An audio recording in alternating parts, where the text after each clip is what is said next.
Boa noite a todos. Novamente estamos aqui para dar início ao estudo do livro Energia dos Chakras. Estamos abordando o último capítulo da obra, o capítulo 10, que vai tratar da oração existencial, o Pai Nosso. Hoje é o quinto encontro que analisamos desse tema. Vamos para a introdução comentando um texto de uma mensagem do Espírito Emmanuel.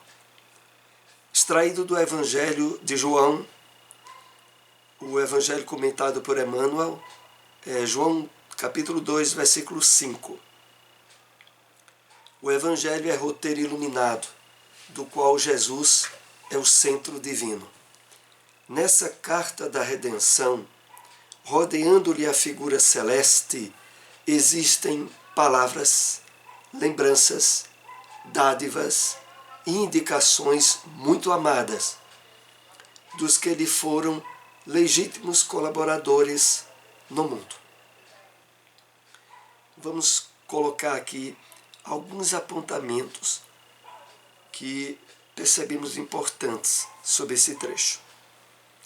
Primeiro, quando Emmanuel deixa bem claro essa vinculação profunda entre a doutrina espírita e o Evangelho do Cristo. Afinal, o Espiritismo é o consolador prometido por Jesus no Evangelho de João. E por isso ele diz, o Evangelho é roteiro iluminado, do qual Jesus é o centro divino.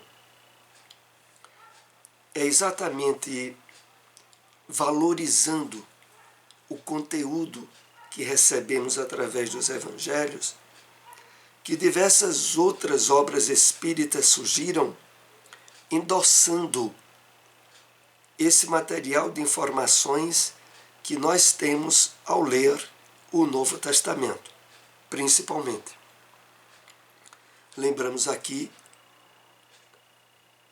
os fatos atinentes a isso colocados no livro Obreiros da Vida Eterna, no capítulo 3 do livro, onde é feito referências claras no plano espiritual a textos do Evangelho e das cartas de Paulo, por exemplo, tais quais o que nós temos nos dias de hoje, através das inúmeras traduções que a Bíblia recebeu. Mas aqui é importante esse destaque, é que a essência desse conteúdo que nós lemos na própria Bíblia é aquele que nós poderemos também usufruir no plano espiritual. E por isso Emmanuel continua aqui dizendo, nessa carta da redenção, rodeando-lhe a figura celeste, existem palavras, lembranças, dádivas e indicações muito amadas. Interessante aqui o seguinte aspecto. Nessa carta da redenção. Por que carta da redenção? Porque o teor, o conteúdo do Evangelho é libertador do apego e das ilusões da matéria. É por isso que Jesus é o nosso Salvador. Então essa carta de redenção é porque o conteúdo trazido pelo Mestre possibilita-nos acordar da ilusão da matéria e passar a nos percebermos como de fato somos, espíritos imortais, que temporariamente utilizam da vestimenta física para experiências e aprendizagens nos vários campos de possibilidades oferecidas pelo Pai, nas inúmeras moradas para as quais o Espírito evolui. E por isso, concluindo essa introdução, Emmanuel nos diz, indicações muito amadas dos que lhe foram legítimos colaboradores no mundo. Nós temos na doutrina espírita, principalmente nos romances de Emmanuel, há 2000 anos, Paulo Estevão, 50 anos depois, Ave Cristo, todo o embasamento das verdades que estão contidas nos evangelhos, na Bíblia, reforçado com detalhes que a espiritualidade nos presenteia, para que as convicções tornem-se mais estáveis possíveis nos dias de hoje. Nós, na doutrina espírita, usufruímos de um manancial de provas, de evidências do Evangelho que nenhuma outra doutrina cristã usufrui.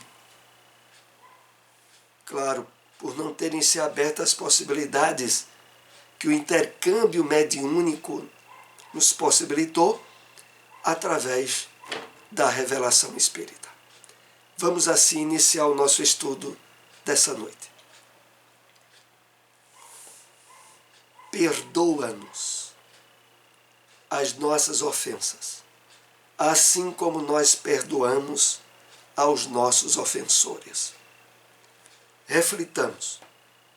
Quais são as 3 manifestações da culpa?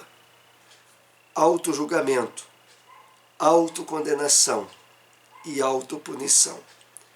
Qual o sentimento que transcende a culpa? A responsabilidade amorosa. Vamos analisar isso aqui.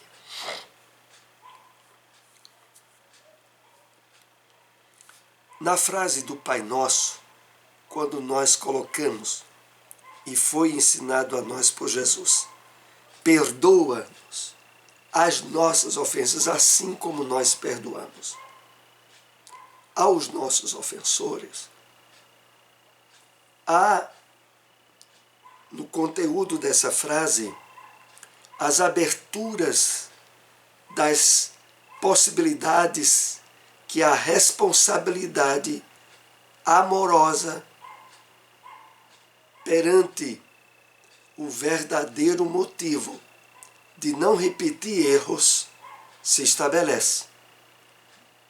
Porque é interessante. O único caminho eficaz para que nós não repitamos erros é assumir a responsabilidade sobre o que nós temos feito. O que é muito diferente do autojulgamento, da autocondenação e da autopunição. Normalmente, quando nós abrimos campos para nos sentirmos culpados e errados por algo que temos feito, é muito comum esse tipo de abertura positivar a repetição do mesmo erro mais adiante.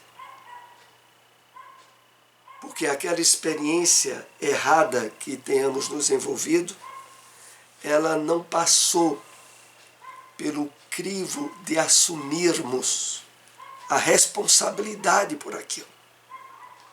Assumir a responsabilidade é muito diferente de se sentir culpado.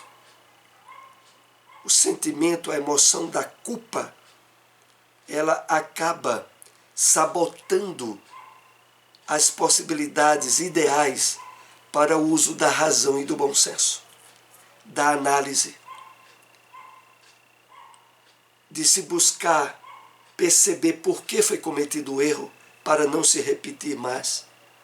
Tudo isso é invalidado quando nós nos sentimos culpados, mas não quando nos sentimos responsabilizados. Deus não se ofende com os nossos atos e por isso não precisa perdoar, mas permite que nós mesmos nos perdoemos, dando-nos a oportunidade de arrepender-nos, expiar e reparar os erros. Aqui é interessante refletirmos de que, de fato, Deus não se ofende. dos nossos erros. Não obstante, a nossa consciência, perante as leis divinas, assinala o erro.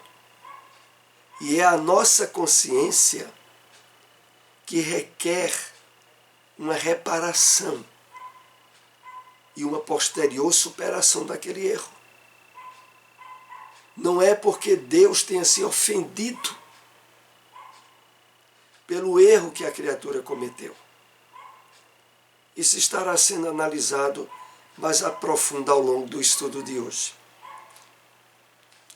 É claro que Deus, em virtude do imenso amor que o caracteriza, não necessita perdoar.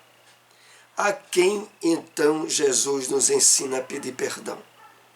Somente a criatura humana necessita perdoar-se e perdoar os demais.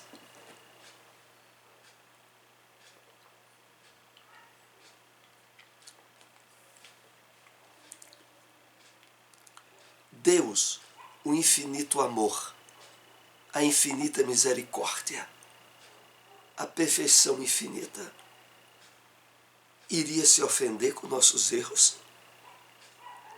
Mas nós, como criaturas imperfeitas, nos ofendemos com os erros dos outros. E aí geramos um problema.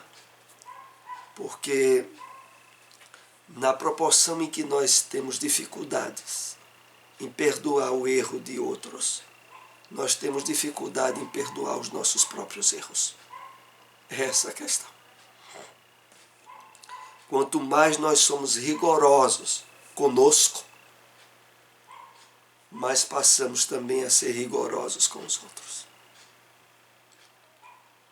E como a presença de Deus em nós, na nossa consciência, é atuante,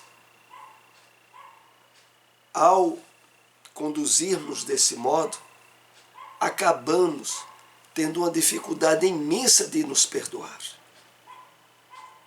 É por isso que no Pai Nosso tem essa expressão: perdoa as nossas dívidas assim como nós perdoamos os nossos devedores.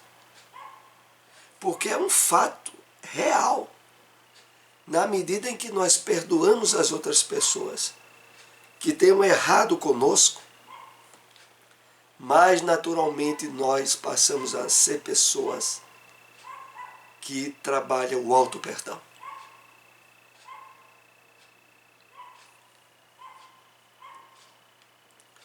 Quem precisa perdoar? Somente a criatura humana, que por questões egóicas ofende a si mesma, cultuando a culpa, e se sente ofendido pelos outros, cultuando o ressentimento. E aí onde está a chave da questão, e que Jesus nos fornece na lição do Pai Nosso. Nós precisamos trabalhar o auto-amor, o auto-perdão. Mas isso só vai estar acontecendo na medida em que também formos pessoas abertas a perdoar os outros. Quanto mais ranço, ressentimento nós tenhamos do que outras pessoas nos tenham feito, menos amor, menos autoestima nós temos conosco mesmos.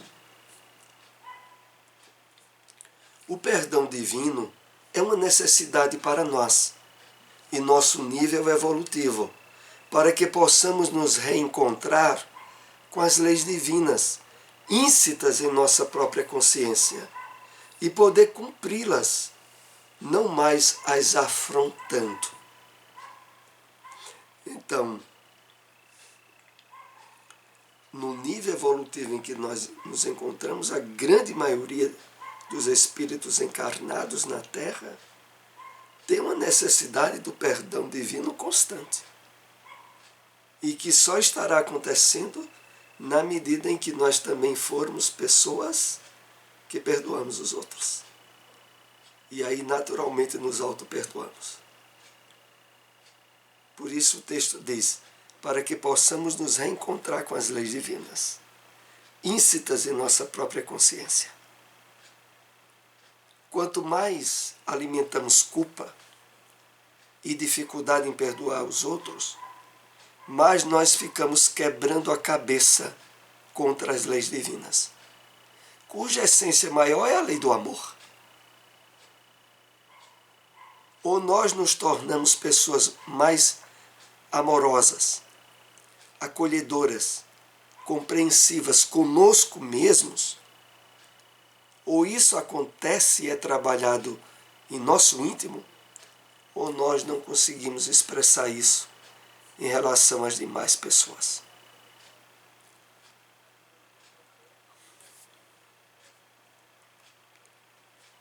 É fundamental desenvolvermos o autoencontro amoroso com Cristo, interno, pela prática da virtude do auto-amor, para nos perdoarmos. Assim estaremos cumprindo a lei de amor, justiça e caridade, conseguindo perdoar os outros. Então aqui, naturalmente, decorre uma reflexão para nós. As pessoas que têm dificuldade em perdoar os outros são profundamente autoexigentes com elas mesmas. Têm dificuldade de autoestima. Trazem aquela carga emocional contrária do relacionamento com os outros para dentro de si mesma. Já ao estarmos trabalhando o olhar amoroso, acolhedor, de entendimento às imperfeições e dificuldades dos outros, quanto mais trabalhamos isso, quanto mais somos pessoas empáticas, que sabem se colocar no lugar dos outros, mais amorosos conosco mesmos nós passamos a ser. Então esse autoencontro com o Cristo interno tem que resultar em nos tornarmos pessoas mais amorosas, a partir de nós mesmos. O processo do perdão se inicia na consciência da criatura. Com o autoencontro amoroso, alcançamos a serenidade consciencial, necessária para perdoarmos os outros. Não é possível perdoar o outro sem antes desenvolver a virtude do auto-perdão.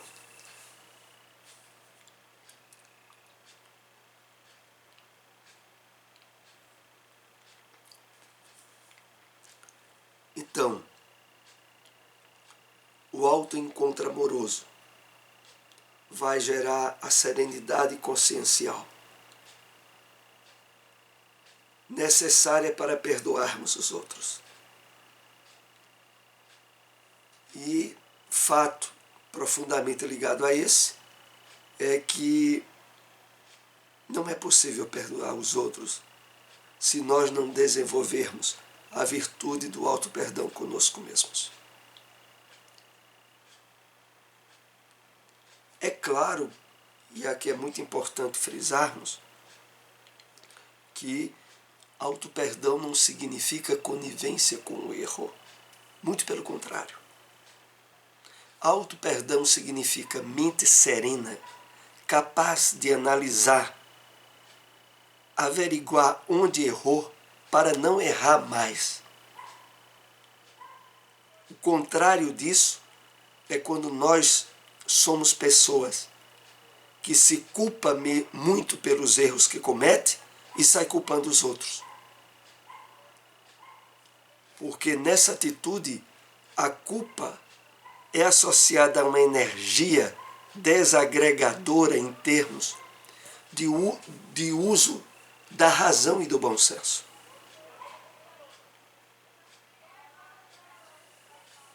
Prossigamos. e não nos deixei cair em tentação. Jesus nos ensina a nos reconhecer como criaturas em processo de aperfeiçoamento, trazendo as limitações egóicas que nos tentam. E por isso estamos sujeitos a quedas. É muito bom que aqui esse aspecto fique muito bem claro para nós. Quando no Pai Nosso nós dizemos, não nos deixeis cair em tentação, nós nos referimos às tentações que ainda trazemos dentro de nós, pelos desequilíbrios egóicos do passado. Quando dizemos isso na prece, é como se estivéssemos, na linguagem moderna, dizendo: não nos deixe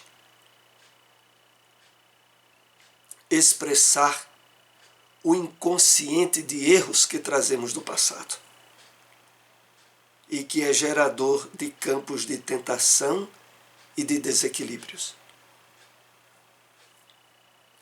Então, no Pai Nosso, quando expressamos isso, estamos trazendo à tona a consciência das nossas limitações egóicas, do nosso passado. É muito diferente daquilo que talvez habitualmente no passado nós tenhamos sido chamados a refletir sobre, ao dizer, não deixa-nos cair em tentação, pensando logo em tentações externas, em fatores externos que poderiam nos perturbar. Não é isso. A questão é os fatores internos, que abrem campos de fragilidade para sintonia com situações externas que entram num plano de ressonância.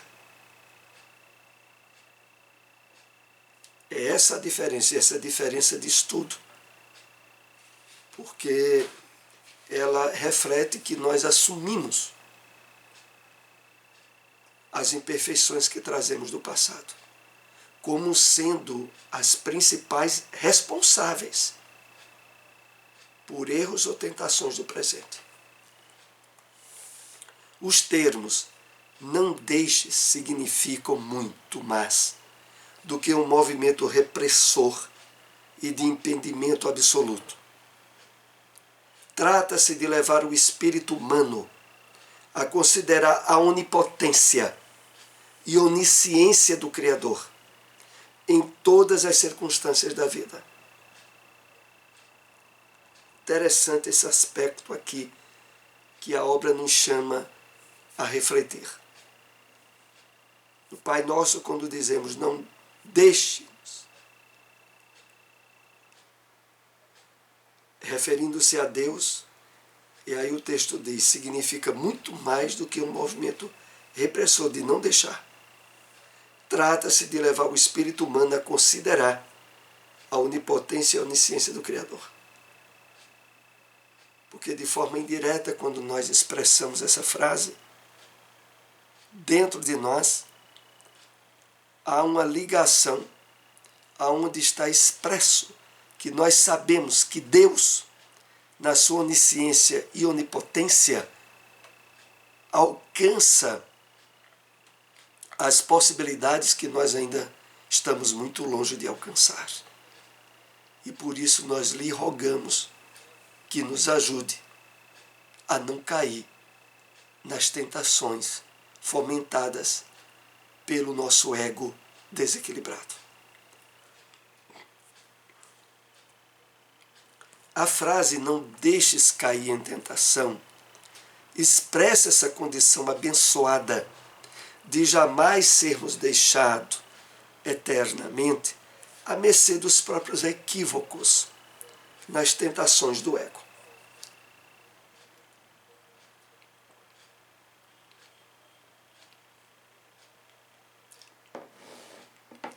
Então, há, de uma forma sutil, por trás dessa expressão, a consciência que nós temos de que Deus tem possibilidades e condições para nos ajudar a vencer essas armadilhas internas que estabelecem campos de tentação no nosso passado. Ao mesmo tempo em que caracteriza um aspecto de humildade,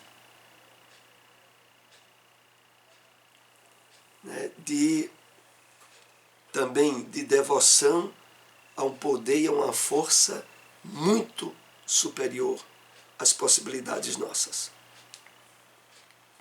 Então é isso.